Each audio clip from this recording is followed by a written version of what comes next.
Okay, thanks everyone for their patience. We'll turn to the open session. Can I get a motion to seal minutes of the executive session? Second? All in favor? Any opposed? Andrea Lala. Motion passes.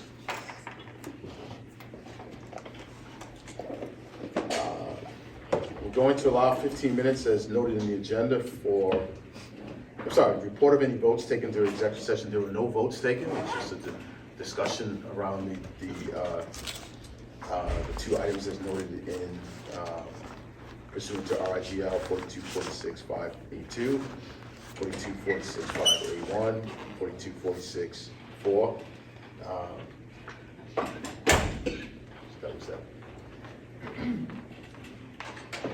I'm going to allow, as noted in the agenda, 15 minutes for public comment. As always, when we have our sessions, we always ask for candor, to call a level of decorum.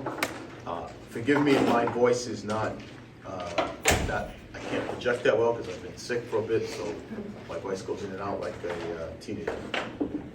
Session is open. I'd ask that you adhere to the 15 minutes just because we have a number of items to get to in this meeting session. This is our last meeting of the calendar year.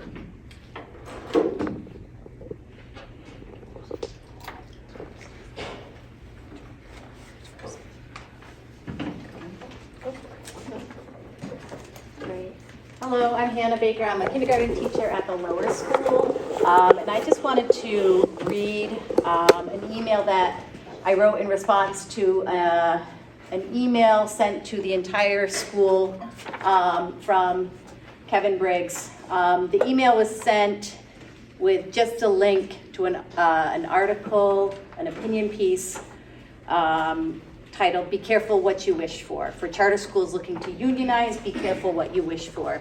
There was no context given in that link. There was no information given. It was just the link. So I think that was a little bit unnerving for a lot of people who received it. There was probably a lot of questions about what is this? And it felt a little bit threatening. Be careful what you wish for. So what I would say is that we're not wishing for things like unicorns or $1 million. We're asking for respect. We're asking for our students to get what they need. And I didn't know if you got my email response, Mr. Briggs, so I'm going to read it to you because I know sometimes, like if I'm not on your safe sender list, it might not get to you. So I wanted to make sure that you heard it and everyone here was able to hear it. All right.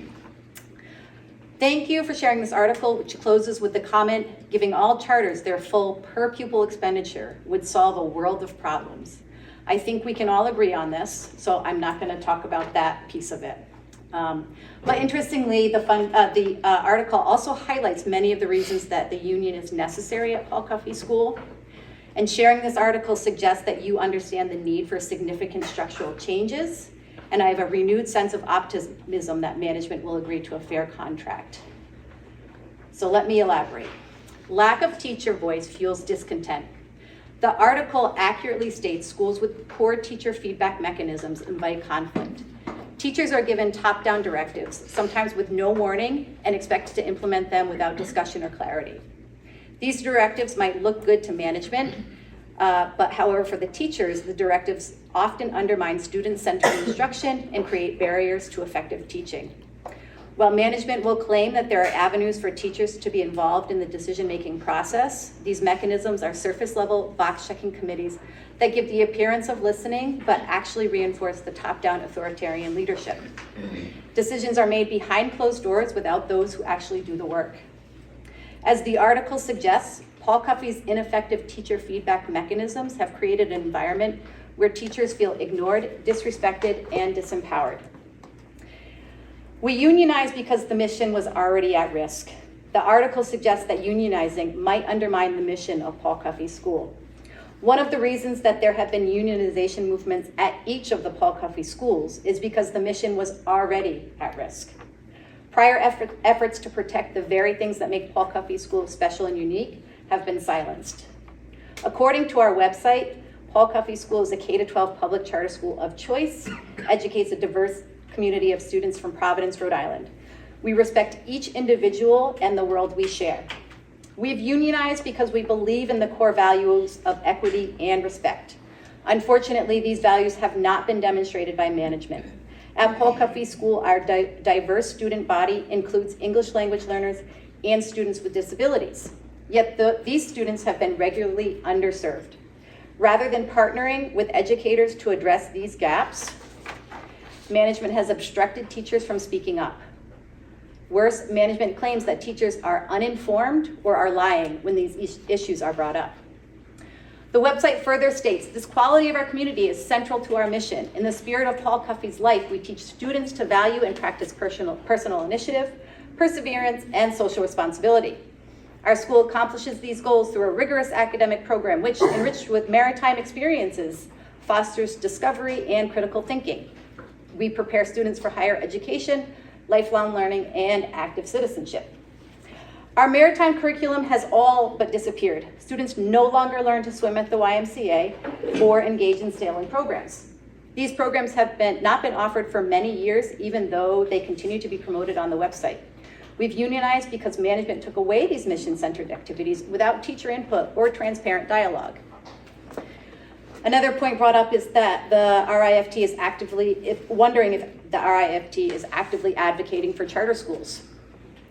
While I initially had similar concerns, my lived experience is that the RIFT is working to support all teachers, whether they work in traditional or charter public schools. Recently, the RIFT coordinated a meeting between Paul Cuffee and Highlander employees and the Rhode Island Speaker of the House, where we advocated for equitable funding for charter schools. By standing with charter educators and demanding fair treatment, the RIFT is helping to address the funding gaps that the article describes. And finally, the salary issue. The staff at Paul Cuffee School did not unionize because they wanted more money.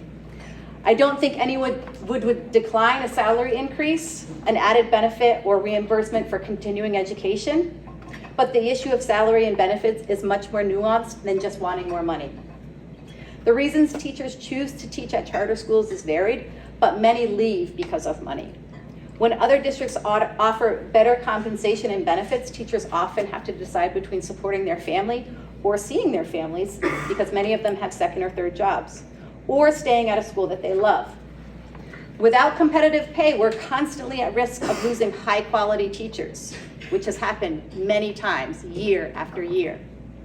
This ultimately has a negative impact on student learning and student well-being, as their school community is constantly rebuilding. Union advocacy for prevailing wages for charter school teachers is not about wanting more money. It's about building and maintaining a strong community of high quality teachers. Your email felt like a warning from the board that if we continue to ask for fair wages, we will have to increase our class sizes.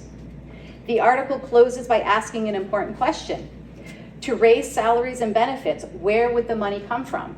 The article suggests that the only answer to this question is to raise class size. This argument is flawed for many reasons, but I want to emphasize that class size has already been steadily increasing over the years from 15 to 21 students per elementary classroom, all without paying staff the prevailing wages. Blaming larger class sizes on teacher wages is incredibly misleading. So we appreciate the opportunity to engage in open dialogue, and we share the desire for a strong, stable school where educators are valued and students thrive. Thank you for highlighting in this article the issues that we're facing. Respectfully, me.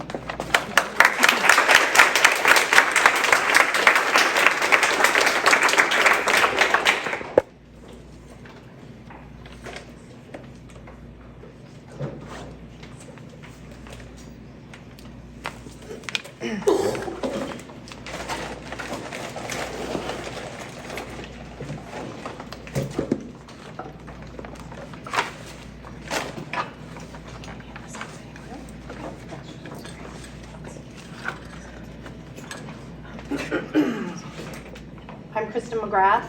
I am the speech therapist at the lower school. I have been there for 8 years, and I was recently made aware of the fact that my role as speech pathologist has been reduced to a quote, a statistic, if you will, taken from some vague data source that reduces my work at Paul Cuffee School to a mere 12 hours a week. I am not typically one to take the bait and engage in something like that because I am not confident enough to feel like I have to defend my position. But in this case, I do, because this is not about me justifying what I do. This is about being an advocate for the students, which I have always done. I have found myself recently having to defend my professional opinion and my role as a speech therapist there. I'm not comfortable with that. I was not at that meeting, but I was told that 12 hours a week was considered what I do there. Therefore, my caseload should increase exponentially, right? She only does 12 hours of therapy a week. Well, what else is she doing? I would just like to clarify if anyone here at this table is a speech pathologist. Does anyone know what the job entails? What type of training and experience you need? How many areas you are responsible for working with, diagnosing, and treating these students? When I interviewed for this position 8 years ago, I had been working at Sargent Rehab Center for over 20 years. Incredibly difficult position, but I was incredibly passionate about it. At the point I interviewed, I said to myself, I need something different, but I need the same passion. I was so happy after I interviewed. I was even told by Chris Haskins himself one day, my first year there. I was told by, this is his quote, I was told by a neighbor who had you as their speech therapist for their son at Sargent, how upset they were that I left, but how lucky Cuffee was to have me. I thought I finally found my place. I remember my first week at school watching Amy Hill lead her little kindergartners down the hallway, second square. It was perfection. Am I right? It was just, I'm like, I found my place. I didn't want a massive machine with thousands of students checking boxes and pumping out paperwork where everybody's talking and nobody's listening and there are no solutions and these kids are not getting what they need. I wanted more of the boutique style approach. I was promised that at Cuffee, that we were a smaller school, more individualized instruction. I saw what Responsive Classroom did. I saw how the teachers were energized. That is such a distant memory for me right now, and it was only 8 years ago. The other thing I want to mention, and I'm going to give the board a copy of this, but I'm not going to give it to you now because I don't want you flipping through it and looking at it. I want you listening to me, but I'm going to back this up with a piece of paper. I was given a job description for a speech pathologist at Paul Cuffee School. There are 18 bullet points on this job description. One of them, direct service to treating students. That was my mere 12 hours a week. There are 18 bullet points on this. So when do you think I was going to get to the other 17? Well, currently I do 17 hours a weekly of direct service.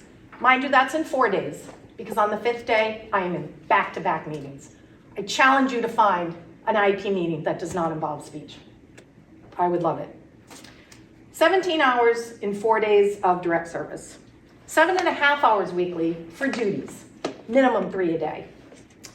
Planning time, 4.5 hours weekly. That rarely happens. An evaluation block to consult, create protocol, test, and write reports, 1.5 hours a week. I did 15 evaluations this year on 1.5 hours a week.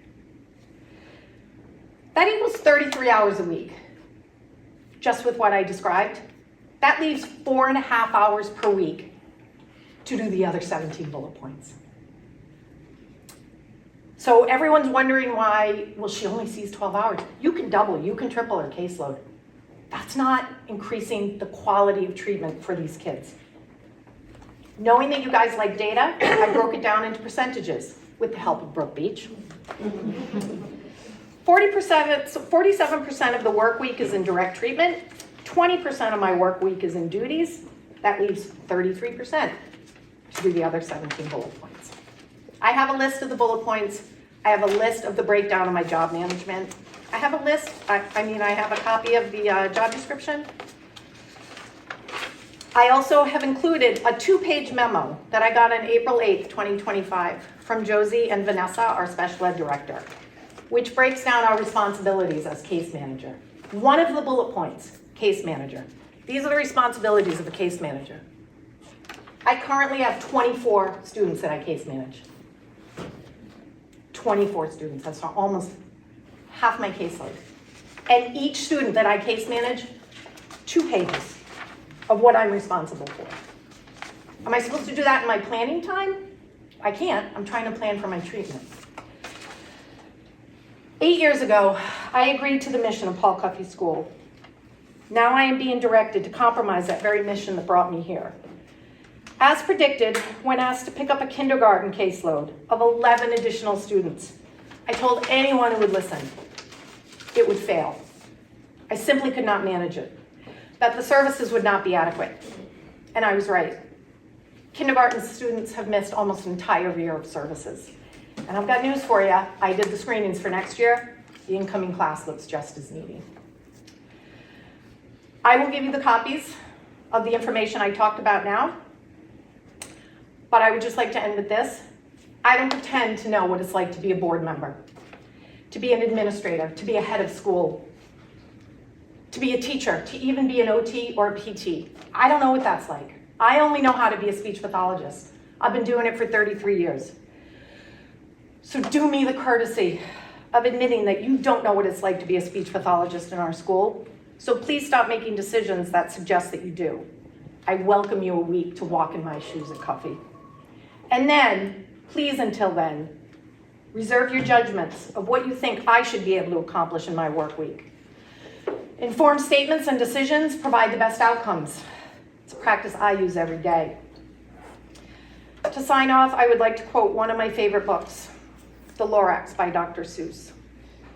Unless someone like you cares a whole awful lot, nothing is going to get better. It's not. I speak for the trees, and the trees are our students. Thank you.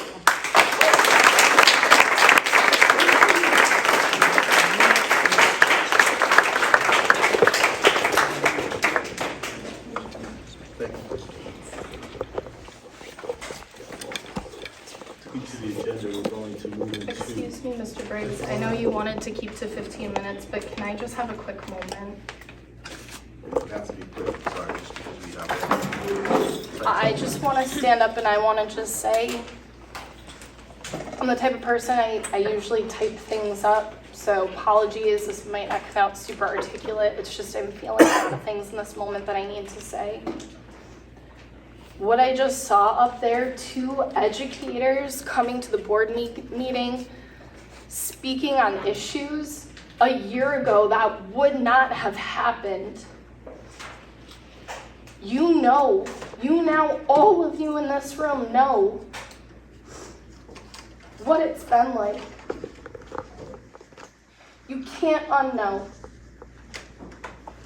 So I just hope that we can continue to work together to make this a collaborative environment, to make this a space where teachers can come to you and speak to you. Because at the end of the day, you're the ones who make a lot of the decisions. And Kristen's right. You don't know what it's like in our shoes. As much as you might try, you don't know. And I just want to say that this whole movement, there's so many educators in this room that have come through Paul Cuffee School over the decades that come here and it lives in their bones. And I'm just so proud of this community. I'm so proud of everything we've done this year. Because it's taken all of us, whether you're current, past, it's all of us together. And I just want to say, I've spoken to a lot of charter school educators in the past few months. I've gotten text messages from them. And when you're in the thick of everything, this year has been so painful and so hard and so scary.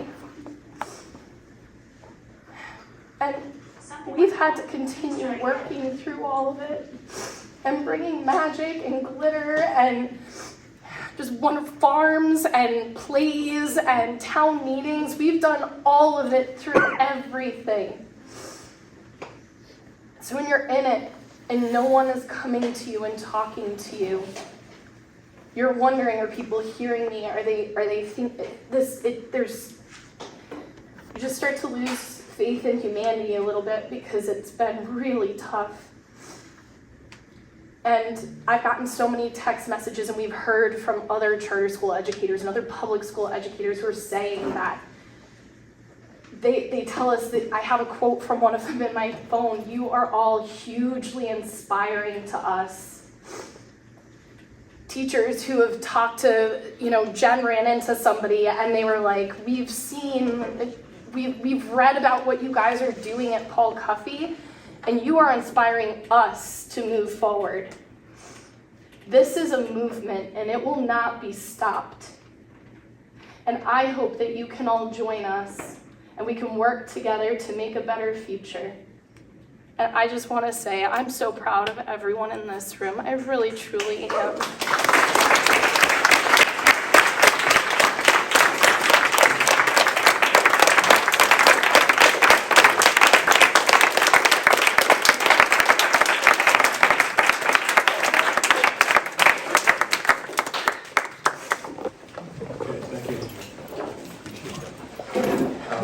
Captain Ray's. I'm so sorry. If you could So just sorry. go on Student International I'd Travel. love to give a gift. That's my goal. So I'm so sorry. I don't mean to be disrespectful. I will do this incredibly quick.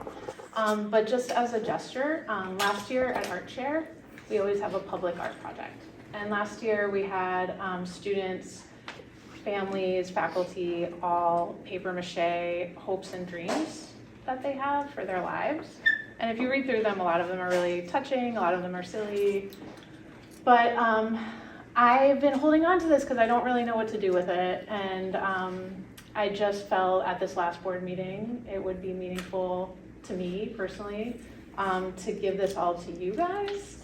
I've been really proud, I've been here 15 years, to be part of a school that really strives to see its students, hear its students, be fair to its students, and protect our students. And I think that's what we need from you guys at this point, is to be heard, to be seen, to feel protected, and to be treated fairly. And I'm actually really enthusiastic and really hopeful.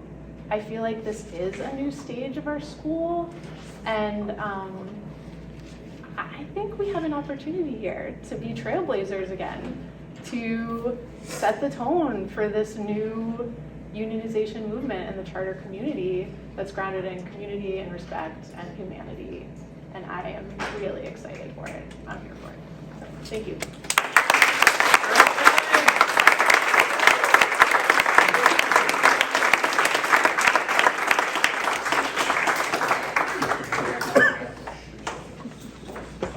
So we're gonna share the gift? No. If you need help hanging it somewhere, just let me know.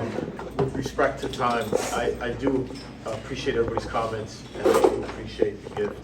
I do take these things personal, despite being the board chair or management, but I do know it does touch me personally and professionally. With respect to the time and the number of things that we need to cover in the budget, we do need to get this meeting moving along. So I would ask Catherine Reyes to give the Student International Travel update.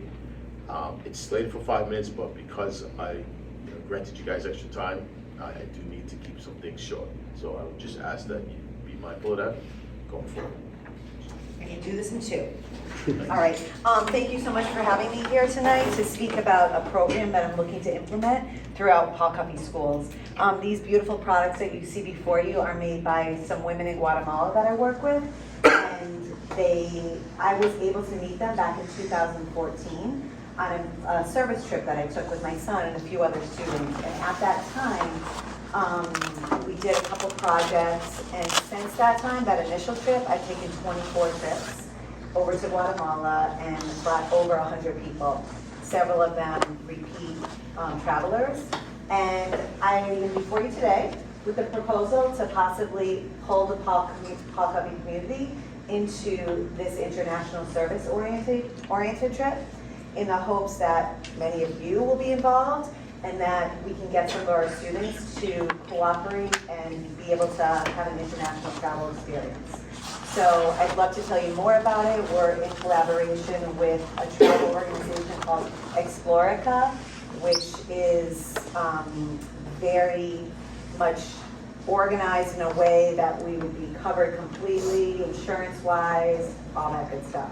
I can send all that information out to you, but I'm just here as an initial introduction in the hopes that this idea will come to fruition and we'll put a plan into motion to plan for a trip in April of 2027.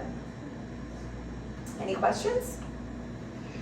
Just quickly, what group or age group? I'm thinking high schoolers. It's for 1 week. It would be a 7 to 8 day trip during school vacation in April. And what do they do? What? We would be doing a variety of service projects, working on people's homes. I've built 8 homes. We've built 8 homes over there. We've done a chicken coop. We've created 4 playgrounds for different schools in the area. So probably do something along those lines. Last question, is this faith-based at all? No, Last it question. takes a lot of faith to bring teenagers. Thank you. If you could provide that information, that would be very helpful. And one other thing, I have a gift for the school as well. This sign was built by the women in Guatemala that I work with, and it's made out of beads, handmade, it's beautifully crafted, and I do believe that it gives the spirit of Paul Cuffee. So I'm going to present this to you as well, so you're getting a couple gifts tonight. Thank you very much. I appreciate that. Thank you. Can I take one of them?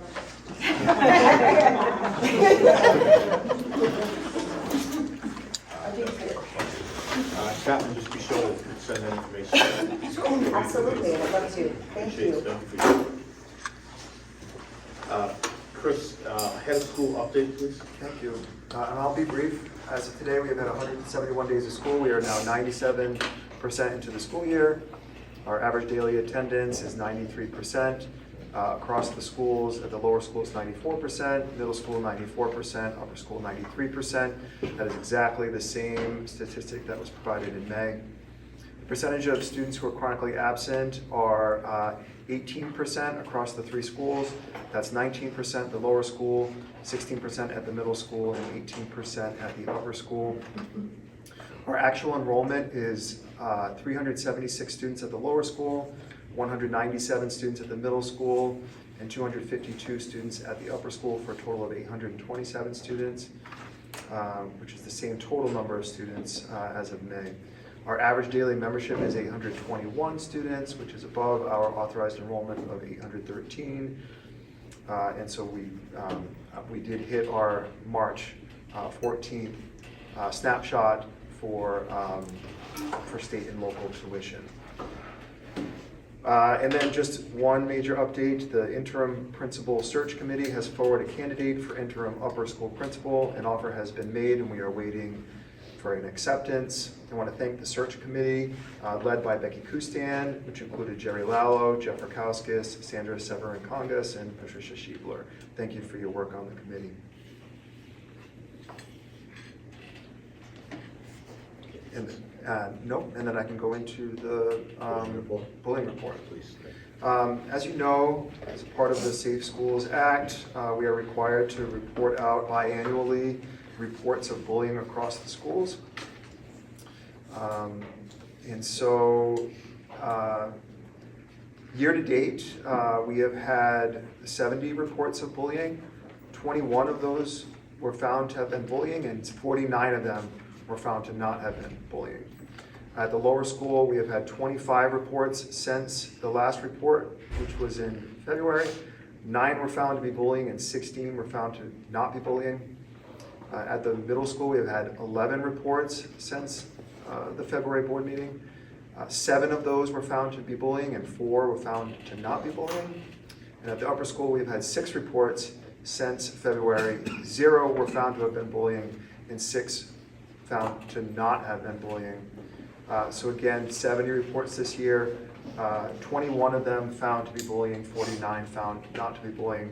I want to especially recognize our teachers who have supported bully prevention efforts in their classrooms, our social workers who have done the same, our deans of students who investigate reports of bullying, and our principals who help to make sure that we're all following the regulations and requirements. Having 70 reports of bullying it's a lot for a school our size, but having low amounts of reports is not the goal, because you would then have underreported bullying. Now, 49 of those reports were found not to be bullying. That doesn't mean that there weren't rule violations, and certainly the bullying reporting mechanism has allowed the school to respond to disrespectful behavior. So we'd rather have more reports of not bullying, the bullying obviously, but again, the reporting structure allows our staff to be responsive to the needs that students are reporting. So I expect this good work to continue, the bully prevention efforts, and the school's response to reports of bullying. Okay, thank you. Any questions? Excuse me. So moving into the approval of the school calendar for the year, for the 2025-2026 school year. Thank you. I will just review a couple of details related to this calendar. This proposed calendar has 180 school days. Those are 3 days in addition to previous years because we had 3 years allowance to run a 177 student school year for the past 3 years due to the Rhode Island Right to Read Act. That allowance has expired. Schools are now, of course, required to return to the 180 school days, and this calendar does present 180 school days for students. The first day of school is scheduled for August 26th. The last day of school is scheduled for June 16th. There's a 2-week break for the winter holiday. It's unusual for the school to have 2 full weeks. We enjoyed that this current school year and are proposing it again for the next school year. And it's just the way that the holidays have lined up these last 2 years. This calendar proposes 1 week in February. The Monday is a holiday, so that's 4 days, but the whole week would be a vacation, and then 1 week in April. There are no religious holidays recognized in this calendar in keeping with board policy. The Paul Cuffee School does not recognize religious holidays. And then there are, this year, which we have not seen in a school calendar for several years at Paul Cuffee, this calendar includes 11 days of students being dismissed 2 hours early for dismissal, 11 days out of that 180 days. The purpose of that is for teacher collaboration time, including data teams and curriculum planning. As you know, the implementation of high-quality curriculum materials is labor-intensive. It requires a lot of lesson and assessment internalization, and the analysis of those assessments takes quite a bit of time as well. The reason why we are proposing bringing this back into the calendar this year is due to the recent guidance provided by the Rhode Island Department of Education, which allows schools to count hours of instruction rather than limiting to school hours of the whole day. So we have to have 180 days, but because we have a greater number of hours than required by regulation, we would be allowed to dismiss early 11 of these days. 11 is the limit. We couldn't go more than that just because of the number of hours in the school year, but we would be allowed to release students from school or dismiss students from school 2 hours early on those 11 days. And I'm happy to answer any questions about that. Besides that, the calendar looks like previous year's calendars. It has 2 full days of conferences for parent-teacher conferences, one in December right around the same date as past years, December 5th, and one in April, which we originally scheduled for April 3rd, but based on feedback from faculty and staff, we moved it to April 10th because April 3rd is Good Friday. And of course, while we don't recognize holidays, religious holidays as a school, it's important to recognize that people do want to be able to recognize that Good Friday on the day of April 3rd. It is a school day, but after school hours, people would be able to exercise their faith on those days. And thinking that families to come in on parent-teacher conference days on April 3rd may be a problem as well.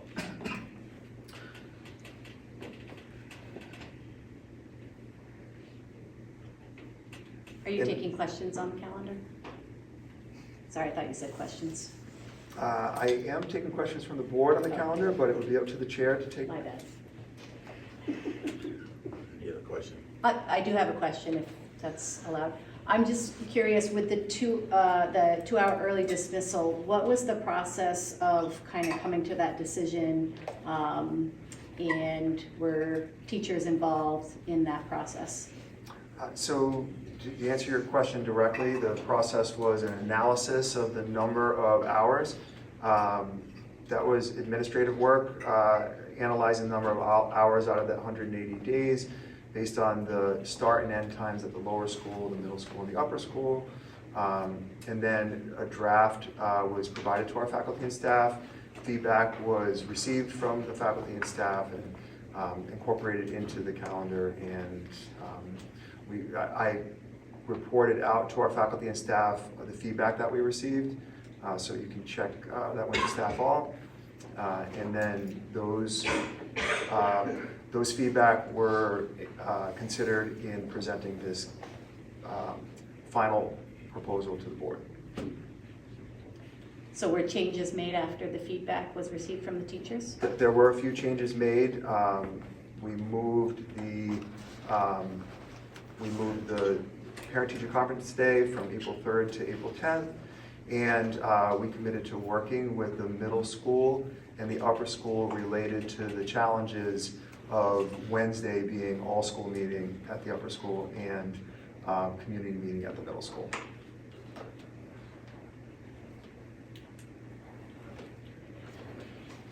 Go for a vote, or you want me to go for the vote? Motion to accept the calendar as presented. You have a second. Second. All in favor? Aye. Any opposed? Andrea Lawland. Any abstentions? Okay.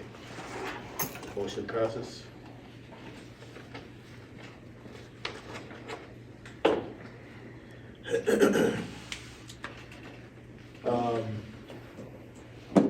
Need a motion for the approval of the May 15, 2025 minutes. Can I get a motion for the approval of the minutes, assuming there are no comments or questions? So moved. Can I get a second? Second by Brian. All in favor? Aye. Any opposed? Abstentions?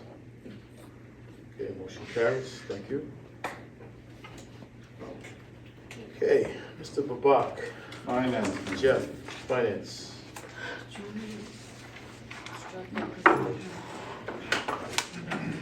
Going to put something up or?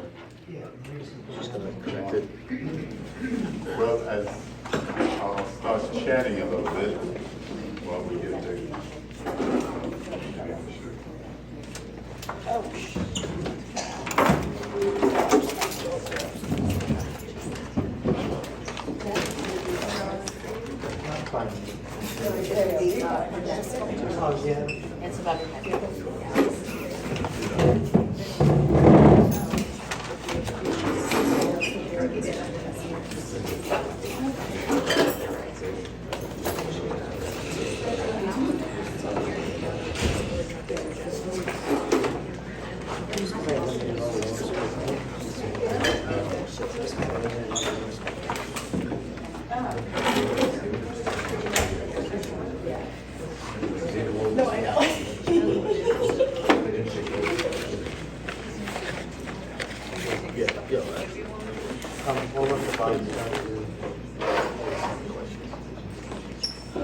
Okay, so as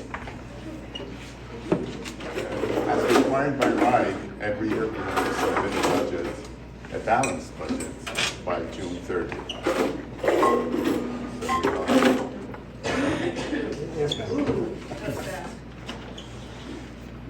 Okay, and we have only 10 minutes, but You have less than 10, sorry. less than I'm gonna go right to Roger's Yeah, question. yeah, so Um, you want to say, just talk a little about the, So- go so- ahead, go ahead. Yeah, Jump to If I could just You interject, can say it Jeff, for Jeff you. is going to cover the highlights of the budget proposal, not to shortchange anything, but just in the interest of time, he's going to point out the key items in the budget as we discussed. yeah, and just from a process perspective, we start this process in late, end of the prior calendar year, like December. We get recommendations from the governor's office of what their proposed budget is, and then we review internally for a few months. The finance committee usually does an initial review in April and then a second review, and hopeful approval in May, which they did at the last finance committee meeting, and then gets approved by the board in June. So to highlight the revenue budget, grand total is $17,182,442. It is a slight increase on where we're going to end this year, and an increase over last year's budget based on a few factors. The state revenue, while generally flat, it looks larger because of the MLL number is in there. Multi-language learner funds we get from the state. We used to be in a different category. Local revenue is up slightly, about $20,000. Federal revenue is where we got some pickup.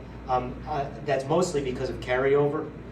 We have carryover monies from this year that we didn't spend, heavily related to some of the staffing challenges. So we're not spending that. We'll have it available for next year to use but it has to be spent within those grant funds, the title funds. Contributions are very similar.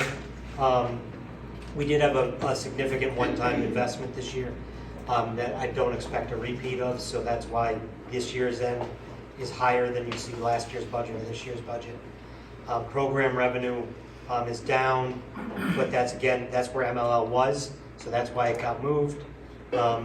We did that's a lot of after-school enrichment program funds and then some small Rhode Island-based grants.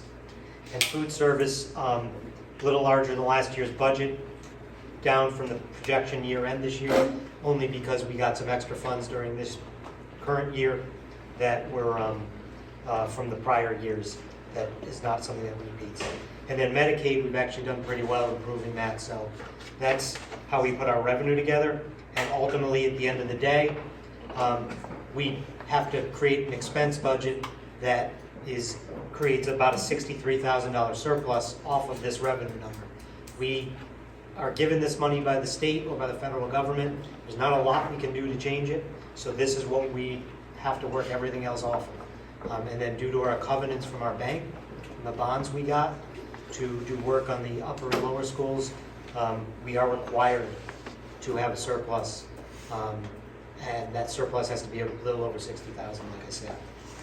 Jeff, before you go ahead, just a quick thing, the way I look at the budget. So the third column is next year's 2026 budget. And the second column, as you see over there, is what we expect to finish the year as far as revenue goes.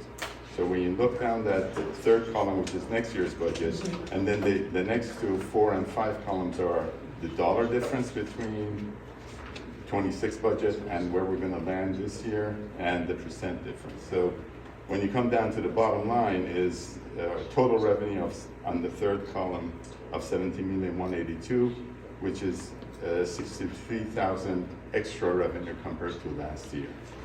So just, that's the way I look at it, and I want to see dollar difference and percent difference, and the important column obviously is the third. That's what we're estimating the revenue is going to be for next year, and the current year's is the second. Sorry to interrupt, just explaining.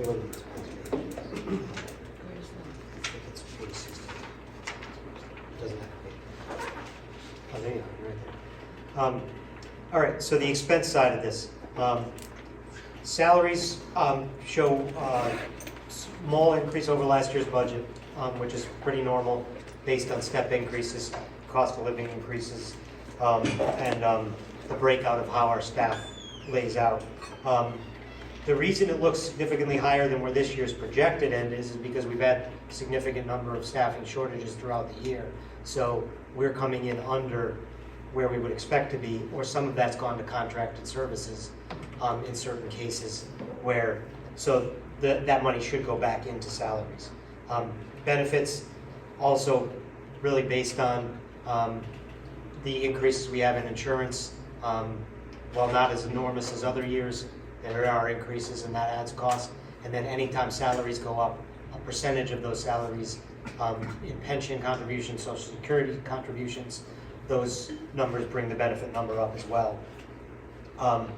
Purchase services and fees, that includes things like transportation, food service, all contracted services, legal. Pretty close to last year's budget, a little bit lower based on some things we know we have in place, like a transportation contract.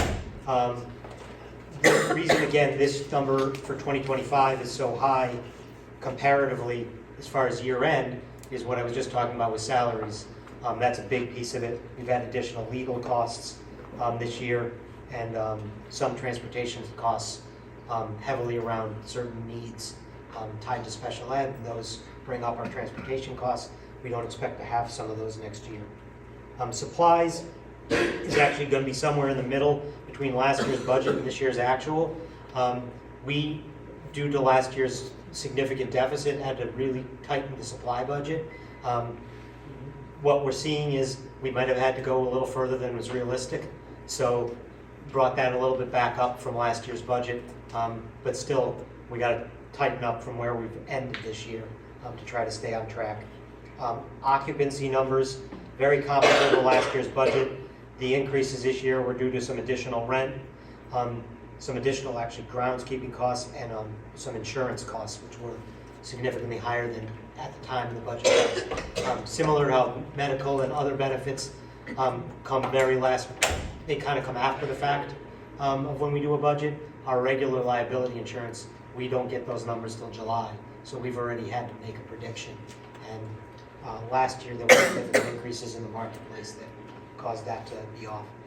Maintenance and repairs, again, comparable to the budget from last year. This year's projected was significantly higher due to some extra spending on summer maintenance that had not been planned, and we've had some outside custodial contracting that's been, some of it's been more expensive because that also was something where we had salaried numbers, and that being lower there is higher in another area. And the other category is things like field trips, dues, conferences, and that's where our bond interest lies. So we also have to pay interest on our bond, so that's expensive, and that's about $145,000 of that number. So you can see that expense number comes into 17,118, and then we can go to the last page, or second to last page, it's 27. Total budget fiscal year 26. So this has the revenue number repeated, the expense number repeated with the details of the expenses, provides a net surplus of $63,582, which exactly meets our requirement to our bank. And then there's also included $252,000 of capital expenditures and ride reimbursement from monies we receive back from the state on the bond money we pay out and on prior capital work. So that's $250,749. The $252,000 of cap expenditures is part of our requirement per ride to spend a minimum of 3% of our operating budget on capital expenses and maintenance. That is a statewide rule, and $252,000 is about how much less than that 3% requirement we spend in normal maintenance. So we have to do other projects. So we do a lot of work each year to figure out which things are next on the list.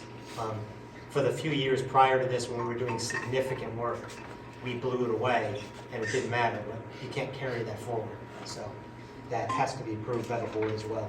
So in essence, asking the board to approve a budget for 17,182,442 in revenue, I think that's the number, and 17,118,860 in expenses, for the operating surplus of 63,582, and additionally approve 252,000 in capital expense, and also receiving a ride reimbursement of 250,749.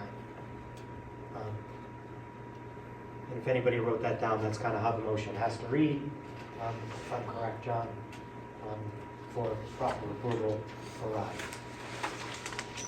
Can you repeat it once more, please? Yeah. And when you look at the expense budgets that we budgeted and then where we are landing, so it's always an estimate. So you estimate what you think, and we might have surprises and the numbers change. So it's beforehand, and especially on some items, we haven't gotten the quotes, like the Right. insurance and stuff, and we just estimate what it's gonna be. The numbers will change as soon as we put this in. That's kind of how it usually works. So it's to approve a revenue budget of 17,182,442 and expenses of 17,118,860 to provide a required surplus of 63,582. In addition, to approve $252,000 in capital expenditures and ride reimbursement expected of $250,749.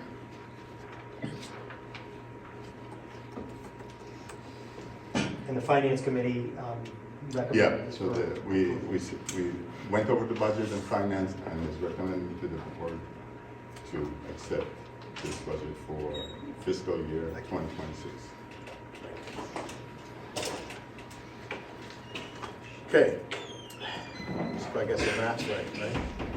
So I'll make a motion to approve a budget of revenue at $17,182,442, with expenses budgeted at $17,118,860, with a required surplus due to the covenant at $63,582, with capital expenditures set at $252,000, with the ride reimbursement slated at $250,000, 759. 49. Sorry? 749. $749,000. Do I have a motion? Second. I'll move. Make the motion to move. Second. All in favor? Any opposed? Any abstentions? Okay, motion carries. Thank you.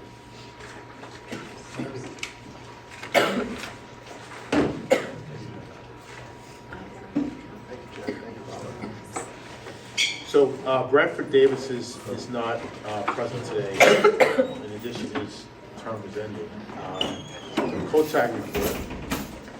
We want to make a recommendation for the officer position that's open for Brian Gagnon as the vice president of the board. Can I get a motion? Move.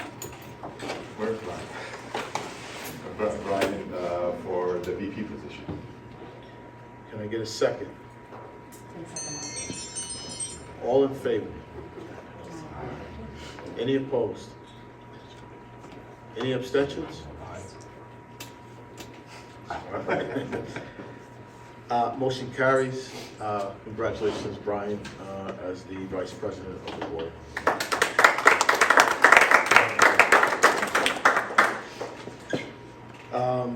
As we're wrapping up, I just want to give a note of appreciation and service to Anitu Nelson, who's not with us today. She has been on the board as a student member. She's graduating tomorrow. Also, as a reminder, her family does have a GoFundMe. Thank you. If you haven't seen it, I think it's been circulated, but if you haven't, we could send it out. Her family was impacted by a fire a couple of months ago. But we do wish her well, and we do appreciate her time on the board, and also as a Paul Coffey student, which I'm sure many of you know.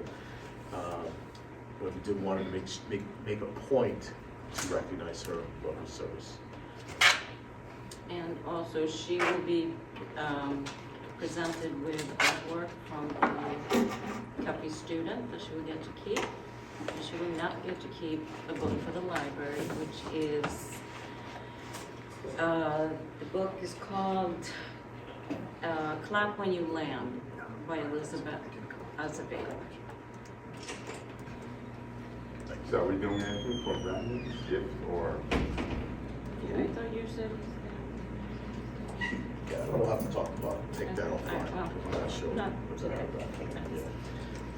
Lastly, as I just noted, tomorrow's commencement for our senior class takes place at 6 p.m. at Rhode Island College.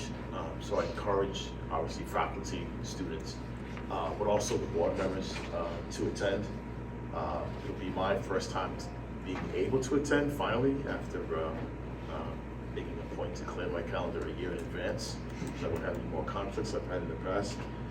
But I think it's a great way to celebrate successes of and hard work of the faculty to get the students to this point. And it's a big reason why we are here. So with that, in Well, can I closing- ask one quick question before you close? I promise it'll be quick.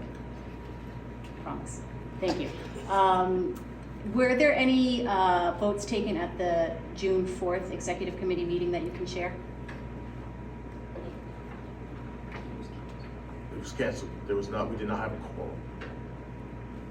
Okay. Sorry, I had to think of the date and time between, I have an executive committee at my bank, and it was on the same day, so I had to just separate the two. It was canceled because we did not have a quorum. But thank you for the question. I would ask if we could have a moment of silence before we adjourn.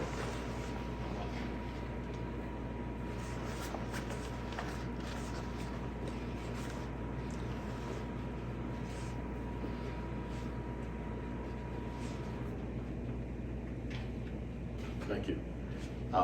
My last comments would be that for school years, I want to thank everybody for their time and dedication to Paul Cuffee, to the students. Thank you to the board for their time, dedication, and patience.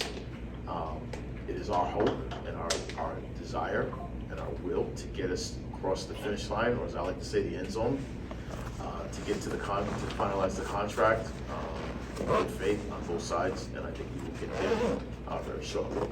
With Can that, I say one thing to I love that the teachers are advocating for more revenue for charter schools. So, that is, our dream to be, same playing field as all the other schools, and all the other colleges.